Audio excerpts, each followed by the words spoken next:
Hey YouTube family and friends, today's video, how to care for seedlings. That's right.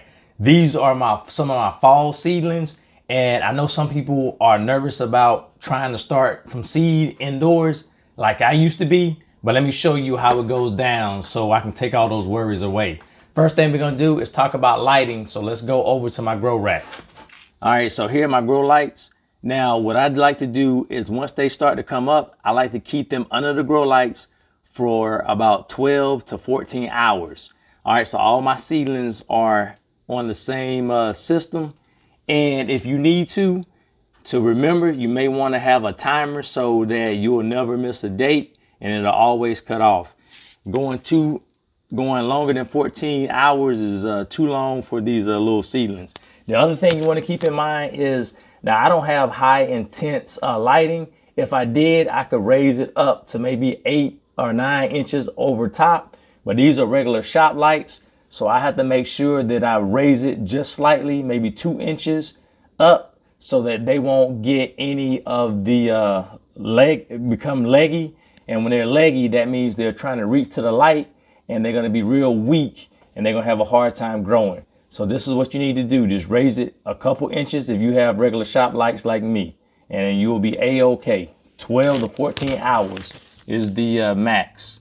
Also, with the grow rack, if you want to have a heat mat up underneath like I had over here, once they start to break through, then I'll always cut that heating mat off because I already got the germination that I need.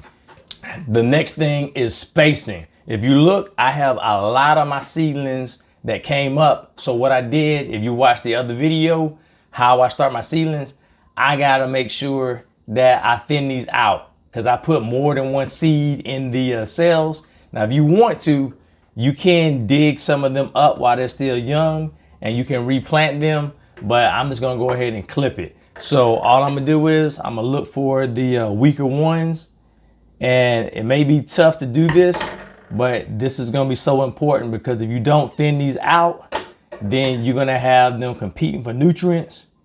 And so all I'm gonna do is clip them away, and I got to go through and do all of these like that. But if you want to save them, all you have to do is dig them up because they're real young and you can replant them. But I have enough, as you can see.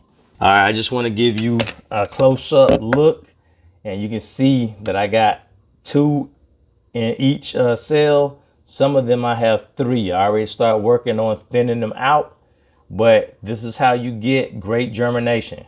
And if you follow those steps in my other video, which I will link at the end of this one, you'll be good to go. Now, the next thing that I focus on is making sure that these nice starts don't have any fungus.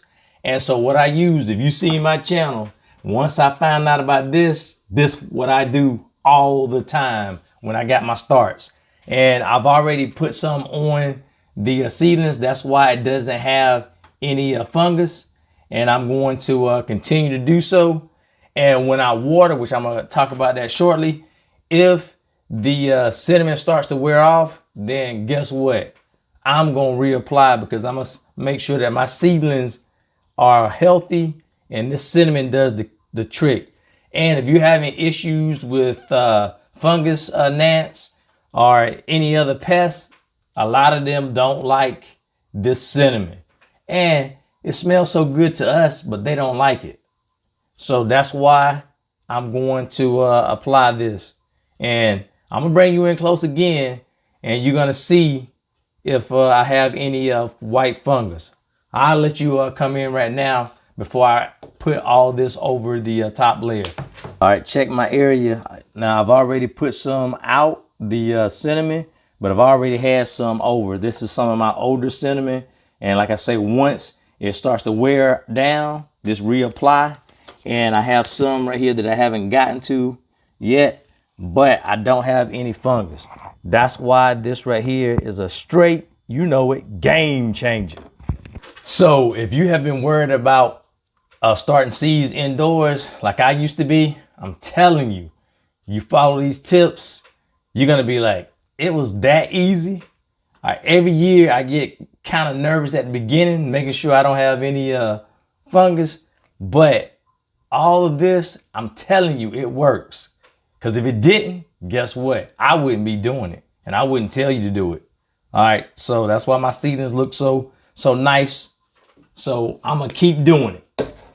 So moving right along, I'm going to talk about watering. I would not take my water can and just pour it down like this, because if I do have a fungus on the soil, it's going to splash all of my seedlings, and then I might have a mess, and chances are I could spread a disease, a fungus onto all my seedlings, and that would be a bad thing. So I'm not going to do that. So what I am going to do is I have these trays where I can take out the pot, and this is from Bootstrap Farmer, and I'll put this down in the description just in case you want to check it out. These things are nice and sturdy. I don't have to worry about those flimsy ones that tear up and break and damage some of my seedlings after they tear up. All I have to do is wash this out, and then they're good to go. It's gonna last a long time. So when I pop that out, all I have to do is take my watering can and fill in the water, and it's gonna go all the way down to all of my plants, and they're gonna water from the bottom. And then the roots, I got the teeny roots coming through right here. They're gonna go into the water. And how I water maybe once every 2 weeks. But if they need to be watered, I will go ahead and do it also. And how I tell is if this pot is light, if my tray is light, and I can tell that it's dry on the top, then I know I need to go ahead and water. That's the easiest sign. And it's fairly light, so I know it's time for me to water. And so that's what I normally do. I look at my plant. If I see that they're struggling, I'm gonna go ahead and water. But that's the ticket. Now I'm gonna take you over and fill this up, and then I'm gonna show you how to feed your seedlings, because guess what? It's time to feed them. Okay, now that we're at this step, fertilization is very important. Now I normally do this once they have their true leaves. I normally fertilize every other week. And this is a low dose. I'm not using this at full strength because our seedlings are fairly young. Now my potting mix gives them a lot of nutrients, but I still want to get some liquid fertilizer. Now this is not the liquid fertilizer I normally use, but it's what I have left. I already ordered my tomato and veg. If you watched my channel last year and at the beginning of this year, that's what I went to. It is some great stuff. And so I will put that down at the bottom because like I said, I just had to order me some more. And all I do is I take about maybe 2 tablespoons and then I'll go ahead and put it in. That's all I need. And so I'm just gonna go ahead and let me show you. I'm gonna drop this in. I'm just gonna guesstimate right now. I've already put some. All I'm gonna do is put some of this in here and I'm just gonna guesstimate it out. A little more. All right, that's enough. Now all I'm gonna do is fill this in with the water because I'm watering from the bottom. Oh, I kind of spilled some on my soil, but that's all I'm gonna do. And once I see that it's getting to the level that I need it to be, then I'll go ahead and stop and then put the cup in its space. And all this water is going down throughout the tray. That's why I love these trays. All right, so I'm gonna put a little bit more.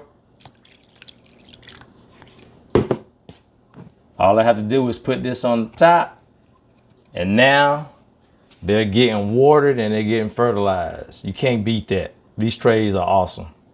Now you may want to know how long I put my timer to get fertilized and watered. I do this for 25 minutes, 20 to 25 minutes. Once they're finished, after that 25 minutes, I'll take it and drain all of the water / all of the fertilizer, liquid fertilizer out. And then I'll put this back on my tray. And then I'll wait another 2 weeks and then we'll be good to go. Now let's talk about my final step. So let's go back on over.